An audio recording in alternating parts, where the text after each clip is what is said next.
Liga M3 ni bagi saya bukannya liga amatur in a sense. Mereka adalah liga semi-pro sebenarnya.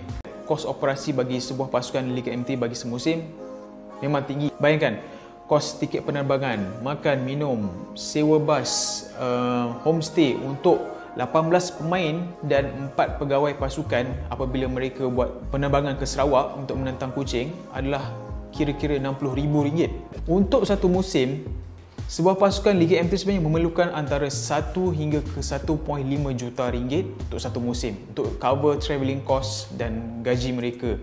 Memang tak ada cara lain, tak ada jalan lain bagi pasukan M3 ini untuk survive satu musim melainkan melalui penajaan. Penajaan yang diterima oleh pasukan-pasukan M3 ini kebanyakannya bersumberkan dari satu saluran, iaitu individu yang kaya. Individu ini biasanya akan menanggung kos operasi pasukan dalam satu musim dan in return dia tak dapat apa-apa pun.